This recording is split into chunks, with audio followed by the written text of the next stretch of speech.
عزیز طلباء و طالبات، ہم لوگ بی اے سیکنڈ ایئر کے ایسل پڑھ رہے تھے. ایسل میں غزل علم و بیان کا جو مطالعہ ہم کو کرنا تھا، اس حوالے سے ہماری گفتگو چالو تھی. ہم نے فیض احمد فیض کو پچھلے لیکچر میں سنا، فیض احمد فیض کی شاعری کے متعلق گفتگو کی، فیض احمد فیض کی شامل نصاب غزل کی تشریح و خلاصہ حاصل کیا. آئیے آج کی جو شاعر ہے فراق گورکھپوری. عزیز طلباء و طالبات، آپ کو تعجب ہوگا کہ آج کے پرفتن تعصب زدہ ماحول میں متعصب ذہنیت نے زبانوں کو مذہبوں کے حوالے سے تقسیم کر دیا. زبانیں جبکہ کسی ایک مذہب کی اجارہ داری نہیں ہوتی، بلکہ زبانیں ایک تہذیب کی ترجمان ہوتی ہیں. ایک سماج، ایک معاشرے، ایک تمدن اور ایک فن کی ترجمان ہوتی ہیں. اور تہذیب اور تمدن پر مذہب کا اثر تو ہوتا ہے، لیکن مذہب کی اجارہ داری نہیں ہوتی.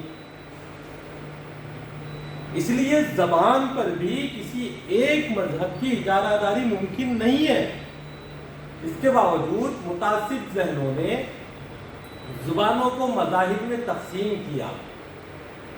کسی زبان کو کسی مذہب سے جوڑ دیا، کسی زبان کو کسی مذہب سے جوڑ دیا، اور اس بیچاری زبان کے ساتھ وہ معاملہ کیا کہ اس کے تعارف کو، اس کے تشخص کو، اس کے تقدس کو پامال کرنے کی مکمل کوششیں کی جا رہی ہے اور ہوتی رہے گی. لیکن زبانیں زندہ رہتی کس طریقے سے ہیں؟ یہ بھی ہے کہ جب میں کہہ رہا ہوں کہ کی جا رہی ہے اور ہوتی رہے گی، اس کے باوجود ماضی، حال اور مستقبل کے حوالے سے کسی زبان کی کامیابی کی ضمانت یا اس کے وجود کے بقا کی ضمانت کیا ہے؟ تو عزیز طلباء و طالبات، کسی زبان کے وجود کی ضمانت یہ ہے کہ اس کے ماضی کا اثاثہ اس کی حال کی عمارت پر مستقبل کے کامرانیوں کا غلغلہ مچاتا رہے. اور اس میں کسی ایک مذہب، کسی ایک قوم، کسی ایک فرد کا ہاتھ نہیں ہوتا، بلکہ مکمل ایک سماج، ایک معاشرہ اور ایک تہذیب کا اثر ہوتا ہے. اور سماج، معاشرہ اور تہذیب کسی ایک فرد سے نہیں بنتے. ایک فرد افراد کے مجموعہ بلا تفریق مذہب و ملت سماج بناتا ہے. افراد کا مجموعہ بلا تفریق مذہب و ملت سماج بناتا ہے.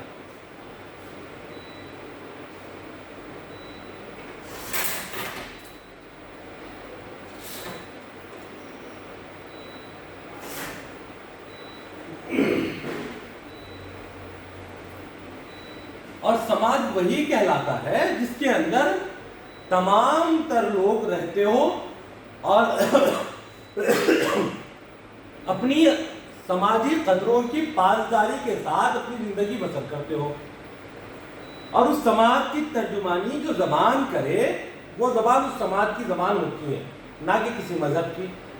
یہی ہوا کہ ہندوستان کو جو ایک نئی زبان آج سے 700 سال پہلے ملنا شروع ہوئی، اور آج سے 400 سال پہلے جس زبان نے اپنے مکمل قد و قال کے ساتھ اپنے آپ کو متعارف کروایا، اور اس زبان کو ہندوستان کے ہر خاص و عام نے بلا تفریق مذہب و ملت اختیار کیا، اور جدید دور کے اتنے تعصب زدہ ماحول کے اندر بھی جس زبان کو ہر مذہب، ہر ملت، ہر قوم، ہر فرقے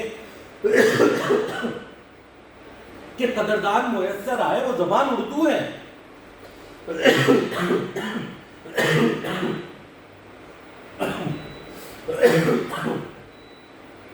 اس زبان کی آبیاری روز اول ہی سے ہر قوم، ہر مذہب، ہر ملت کے فرد نے کی ہے.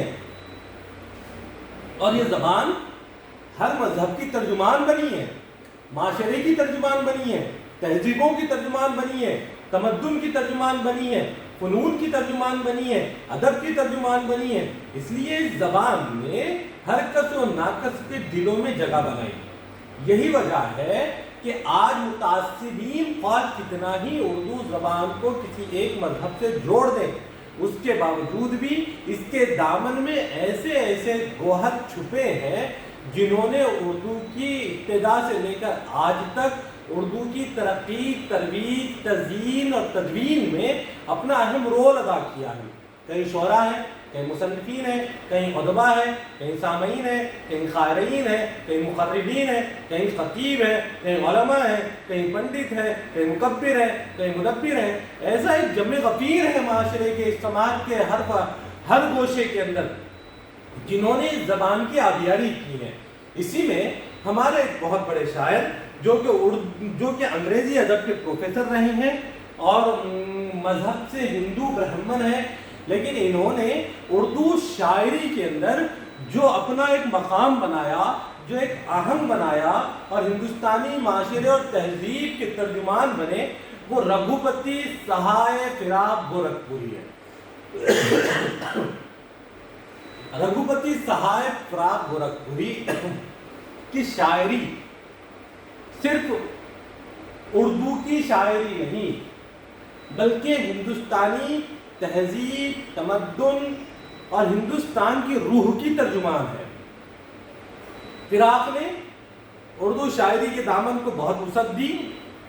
آئیے ہم فراق کا مختصر سا تعارف حاصل کریں، پھر شامل نصاب فراق گورکھپوری کی غزل پر گفتگو کریں گے۔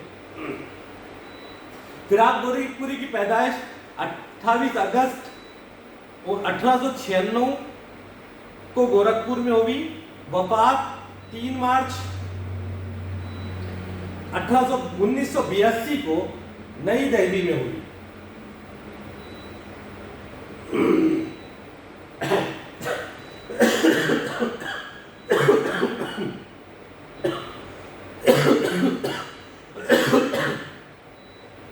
فراق پی سی ایس اور I C P S Indian civil services کے لیے منتخب ہوئے تھے، لیکن گاندھی جی کی تحریک عدم تعاون کی مخالفت میں استعفیٰ دے دیا، جس کی پاداش میں انہیں جیل جانا پڑا۔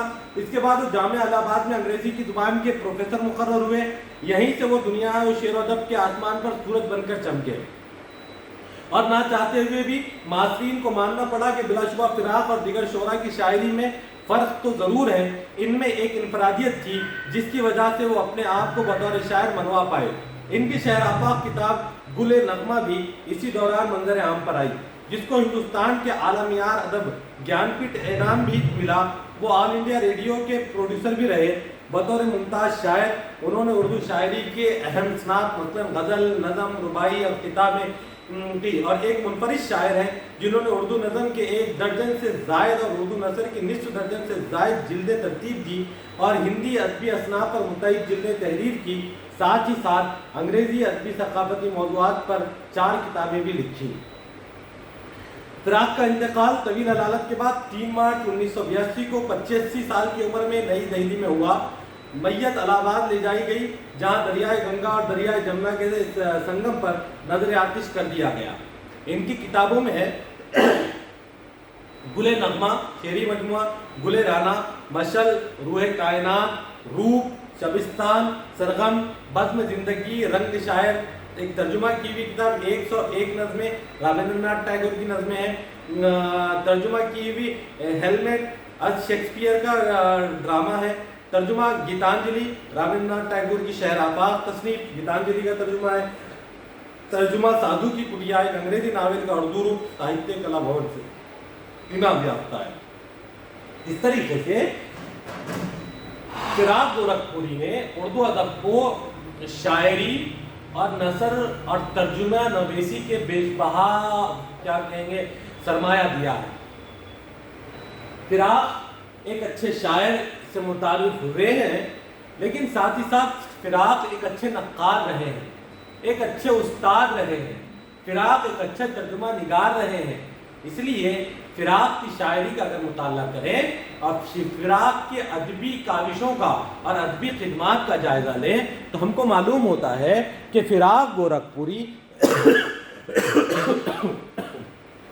ایک وقت میں ایک شاعر، ایک مصنف، ایک ادیب، ایک ترجمہ نویس اور ایک اچھے انسان رہے ہیں۔ آئیے فراق کی جو غزل شامل نصاب ہے اس کا مطالعہ کرتے ہیں اور اس کی تشریح اور اس کا خلاصہ حاصل کرتے ہیں۔ عزیز طلباء و طالبات، فراق کی شاعری میں حب الوطنی، ملک سے محبت، قوم و ملت کے ہمدردی اور قوم و ملت کا درد ہم کو صاف نظر آتا ہے۔ فراق کی شاعری کا جائزہ لیں، ہم کو معلوم ہوتا ہے کہ فراق انسان دوست شاعر رہے ہیں۔ اپنی زندگی، اپنے حالات زندگی میں، اپنی نجی زندگی میں یقیناً فراق گورکھپوری ناکام رہے۔ ہمیشہ فراق گورکھپوری کی ادبی زندگی ایک سوالیہ نشان بنی رہی، لیکن فراق نے جو کچھ لکھا وہ پورے سماج اور قوم کی ترجمان بن گیا۔ فراق کی شامل نصاب غزل، فراق کا یہ شعر تو غزل میں شامل نہیں ہے لیکن میں اس کو قرأت کر دوں۔ کسی کا یوں تو ہوا کون عمر بھر پھر بھی، یہ حسن و عشق تو دھوکا ہے سب مگر پھر بھی، ہزار بار زمانہ ادھر سے گزرا ہے، نئی سی ہے کچھ تیری رہ گزر پھر بھی، کہوں یہ کیسے ادھر دیکھ یا نہ دیکھ ادھر، کہ درد ہے پھر بھی نظر پھر بھی، پوشے اشارہ پہم زہے سکوت نظر، دراز ہو کے فسانہ ہے مختصر پھر بھی، چھپک رہی ہے زماں و مکان کی بھی آنکھیں، چھپک رہی ہے زماں و مکان کی بھی آنکھیں، مگر ہے قافلہ آمدہ سفر پھر بھی، شب فراق سے آگے ہے آج میری نظر، کہ کٹی جائے گی یہ شام بے سحر پھر بھی، کہیں یہی تو نہیں کاشف حیات و ممات، یہ حسن و عشق و ظاہر ہے بے خبر پھر بھی، پلٹ رہے ہیں غریب الوطن پلٹنا تھا، پلٹ رہے ہیں غریب الوطن پلٹنا تھا، وہ کوچے رو کش جنت وہ گھر ہے گھر پھر بھی، لٹا ہوا چمن عشق ہے نگاہوں کو، لٹا ہوا چمن عشق ہے نگاہوں کو، دکھا گیا وہی کیا گل وہ ثمر پھر بھی،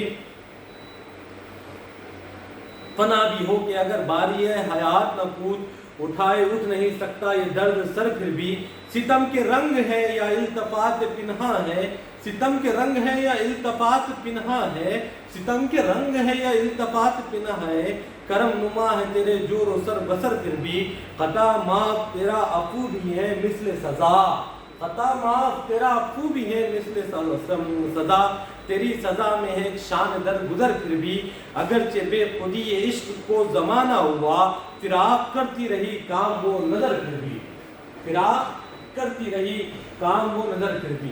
عزیز طلباء و طالبات، یہ مکمل غزل فراق گورکھپوری کا ایک کرب، ایک درد بیان کرتی ہوئی نظر آتی ہے۔ شاعری انسان کے مافیوز ضمیر کی ترجمان ہوتی ہے۔ یہ شاعری شاعر آپ بیتی سناتا ہے، وہ جگ بیتی بن جاتی ہے۔ فراق کی شاعری کا شعر اگر فراق کی آپ بیتی سمجھ کر سماعت کیا جائے تو درد اور کرب کی ایک داستان سنائی جائے۔ فراق کی شاعری کا ہر شعر کو جگ بیتی سمجھ کر سنا جائے تو سماج و معاشرے کا ہر درد فراق کی شاعری سے عیاں ہو جائے۔ شاعر کا فراق کا انداز بیان جن پیرائے میں اپنے معاشرے، اپنے سماج اور اپنے مافیوز ضمیر کو بیان کرتا ہے، وہ بے انتہا اپنے معاصر میں جدا گانا ہے۔